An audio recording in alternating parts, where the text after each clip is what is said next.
안녕하십니까. 중년 자산가들의 고민을 풀어보는 시사정보 유튜브 채널 YN타임즈입니다. 만나뵙게 해서 반갑습니다. 오늘은 모르고 쓰면 세금 더 낸다. 자금 출처라는 말 많이 들어보셨을 거예요. 이 자금 출처 조사, 어떻게 해서 이루어지는 부분들에 대한 건지, 그 중에서 하나, PCI라고 하는 부분들에 대한 거, 소득 지출 분석 시스템입니다. 이것이 5년간의 합산에 따라 가지고선 이 중요한 내용이 있어요. 그래서 여러분들과 같이 오늘은 자금 출처 조사 PCI 5년의 합산이라는 주제로 자금 출처의 조사에 대한 중요성 부분들에 대한 것을 알아보도록 하겠습니다. 자, 요즘에 나름대로 굉장히 중요한 게 나와요. 뭐냐 그러면 요즘에는 아파트를 구매를 하던 뭐를 하든 간에 항상 국가가 요청하는 게 뭐냐 그러면 그 자금이 어디서 났니라고 하는 자금에 대한 출처 부분들을 반드시 소명하게 되어 있어요. 오케이. 그래서 이런 부분들에 대한 것이 사실은 뭐냐 그러면 IT 강국으로서 꽤 우리한테는 오래전에 있었어요. 언제? 2009년에 있었어요, 사실. 그래서 2009년 이 부분들에 대한 것을 가지고 나왔던 게 뭐냐 그러면 지하경제 양성화 및 탄로소득 발굴을 위해서 소득 지출 분석 시스템을 개발했다라고 해서 사실 2009년도 나왔던 보도 자료가 되는 거예요. 벌써 10년이 넘는 세월이 되는 거죠. 그런데 그것이 아주 내용이 부각이 되고 있는 거예요. 점차 가면 갈수록. 근데 이런 부분들에 대한 것을 놓치고 있는 경우가 있어서 오늘은 그런 부분들에 대한 중요성을 말씀드리려고 알아보도록 하겠습니다. 자, 국세청에서는 이런 얘기가 나온 거예요. 뭐냐 그러면 세금 부담 없이 재산을 축적하거나 호화 생활을 하는 사람들, 이런 사람들이 세금을 분명히 탈루해서 그러한 부분들에 대한 걸 가지고 돈을 쓸 것이다 라고 해서 그런 부분들을 좀 강화해보자, 체크해보자, 이런 형태가 되는 거죠. 그래서 소득과 지출 분석 시스템이라고 하는 부분들에 대한 전산 시스템을 만들어서 탄로소득 대부분이 결과적으로 부동산, 주식 등의 취득이나 해외여행 등 호화 소비 지출로 나타나는 점에 착안해서 결과적인 건 돈을 벌으면 어딘가에다 돈을 쓰잖아요. 그것이 부동산이나 주식이나 해외여행, 여기에 호화 생활하는데 지출된다라고 하는 걸 본 거예요. 그래서 국세청에서는 딱 명확하게 뭐냐면 이 사람이 벌어들인 신고 소득 금액, 인컴이 되겠죠. 그렇죠? 그거에 대해서 재산에 대한 부분들에 대한 거 이따가 나올 거예요. 프로퍼티 부분들에 대한 재산에 대한 증식, 그 다음에 소비 지출 부분들에 대한 컨섬션 해서 요 통합 비교 분석, 세금 탈루 혐의자를 전산으로 추출함으로써 지능적 탈세보다 효과적으로 대처할 수 있게 되었다라고 하는 거야. 이 국세청에서의 이 전산 시스템으로다가 해서 탁 걸러내겠다라고 하는 거죠. 자, 그 부분에 대한 거를 여러분들과 같이 다시 한번 좀 해서 보도록 하죠. 이미 오래전 자료이기 때문에 보신 부분들에 대한 것들도 있지만 잊고 계시는 게 굉장히 많아요. 아직도 여러분들과 같이 상담을 하다 보면 이런 부분들에 대한 것이 그래요? 라고 우선 하는데 이런 부분도 참 보죠.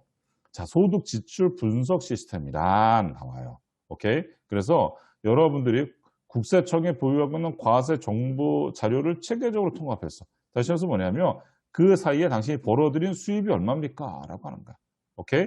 그리고 근데 재산이 얼마만큼 증식이 됐고 소비 지출액은 얼마가 됐다라고 하는 거죠. 이거를 가지고 비교 분석하는 거예요. 그래서 우리말로다가는 뭐냐 그러면 이거를 인명어는 PCI의 분석이 이 앞자를 따는 거예요. 인컴 부분들에 대한 거, 프로퍼티 부분들에 대한 거, 컨섬션 부분들에 대한 거, 요 부분들에 대한 걸 P와 C, 그 다음에 I. 그래서 재산에 대한 증가 부분들에 대한 거 여기 나오죠? P 부분들에 대한 거, 그 다음에 주식, 부동산, 회원권, 그 다음에 소비 지출 부분들에 대한 거. 어디 해외여행 나갔거나 백화점 가거나 해외 처리비에 신용카드 썼죠. 현금 영수증.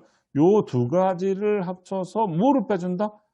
그래요. 인컴 부분들에 대한 이 무슨이 신고한 나 얼마 벌었어요 라고 한 금액 부분들에 대한 거고 만약에 여기에 차이가 발생된다. 그게 탈루 혐의 금액 부분들에 대한 거죠. 그래서 일정 기간의 소득 금액과 재산에 대한 증가의 소비 지출을 비교 분석하여 탈루 혐의 금액을 도출한다. 여기서 일정 기간이 몇 년이다? 이게 5년이다라고 하는 형태가 되는 거예요. 오케이? 그래서 여러분들한테 그분에 대한 걸 여러분들도 한번 생각해 보세요.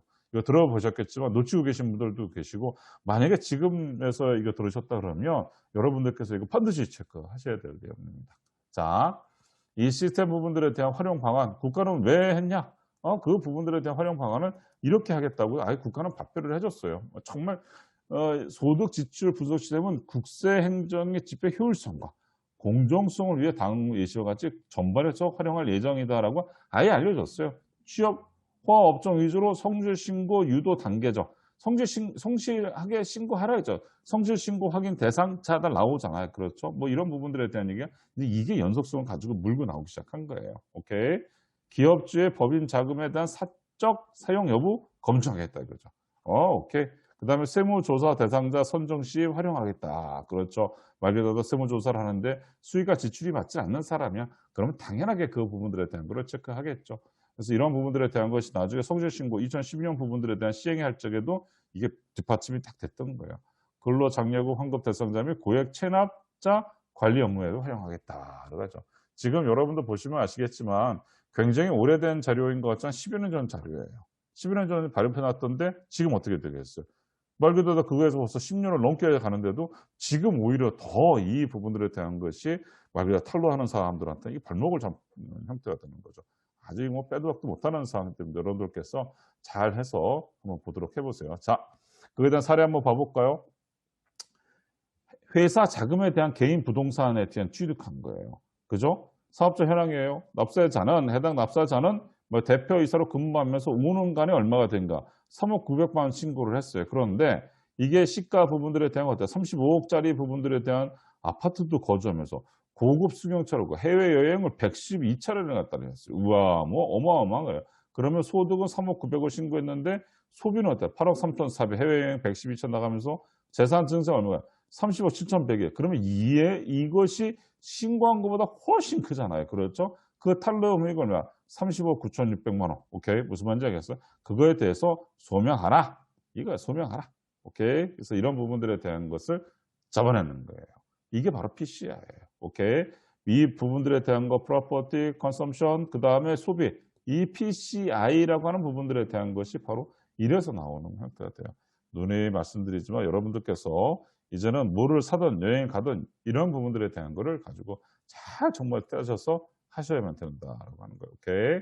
자, 주유소를 운영하는 사업자의 과소신고 사례 여기도 마찬가지예요. 어느 시에서 주유소를 운영하신 분이에요. 최근 몇 년간 했어요? 5년간 합의예요. 이거 부분들에 대한 거. 7,400만 원 부분들에 대한 것을 소득 있다고 신고를 했어. 재산 증자 없는 28억 3,700만 원. 그 다음에 소비 부분들 2억 6,600만 원. 이거 합의 당연히 얘보다 많잖아요. 얼마? 20억 3천, 29억 3천. 이게 더 많은 거야. 그러니까 당연하게 이거 문제가 되는 거죠. 탄료 부분들에 대한 거를 가지고 소명될 수 있는 그런 걸 가지고 탁 잡아내요. 그러니까 여러분들 이거 보시면 알아요. 이게 문제가 되는지 안 되는지 누가? 여러분들 스스로 보시 아세요. 그러니까 근데 이걸 모르고 막 쓰는 경우가 있잖아요. 그러면 안 된다라고 하는 거죠. 오케이? 자, 끝으로도 자금이 그러면 자금 출처가 소명된 부분들에 대한 거 굉장히 중요하죠. 요즘에는 아파트를 사든 뭐를 사든지 간에 반드시 그 자금에 대해서 이거 돈 어디서 났니? 라고 반드시 물어보잖아요. 그래서 그런 부분들에 대한 거를 가지고 이 돈은 어떻게 해서 난 돈입니다. 그거를 뭐야? 자금 출처가 소명됐다라고 보통 그렇게 얘기를 합니다. 자, 자금 출처 소명 요구 있을 경우 부분들에 대한 거 10억 이하 부분들에 대한 것을 취득가액의 80% 부분들에 대한 거를 입증을 하게 되게 되면 20% 부분들은 오케이. 그런데 이거 어떻게 되겠어요? 그 이상 되게 되면 기본적으로 다 2억만 빼주고 나머지 부분들에 대한 것은 다 입증을 해야 돼요. 오케이? 얼마? 2억만 빼주고 나서 이하 부분들에 대한 얼마? 80%만 좀 드는 거고. 오케이? 그래서 여러분들께서 이런 부분들에 대한 걸 알고 계시면 되고요. 자, 자금 출처가 확실하게 되고 명확하게 된 거는 뭐냐 그러면 과세 신고했거나 신고 말 그대로다가 증여가 되던 상속이 되던 간에 어떤 거를 이래서 이렇게 받았습니다라고 이런 부분들이 신고가 되었거나 그렇게 되면 그건 인정. 또 하나는 뭐냐면 과세 받은 소득 금액이야. 과세 받았다는 게 뭐예요? 우리가 종합소득 부분들에 대한 거 있죠. 뭐 개인이 낼 수 있는 거, 뭐 이자, 배당, 사업, 근로, 연금, 기타. 그다음에 분류과세, 분리과세. 여기에 따라 가지고서 거기에서 어떻게 되는가? 세금이 다 공제된 부분들에 대한 건 뭐다? 말 그대로 자금 출처로 인정받을 수 있다라고. 그래서 세금을 내고 난 과세 받은 소득 금액 부분들에 대한 거다. 오케이. 그래서 이런 부분들에 대한 거를 가지고서 해서 뭐라고다? 자금 출처가 소멸된 자금이다라고 얘기를 하는 겁니다. 오케이. 자, 여러분들께서 이 자금 출처 소멸된 부분도 아주 오래된 자료지만 굉장히 중요한 내용이라서 다시 한번 여러분들과 같이 한번 짚어봤습니다. 자, 구독, 좋아요, 그 다음에 알림 설정, 그 다음에 공유 부탁드리고요. 다음 시간에도 더 좋은 콘텐츠로 더 찾아뵙도록 그렇게 하겠습니다. 고맙습니다.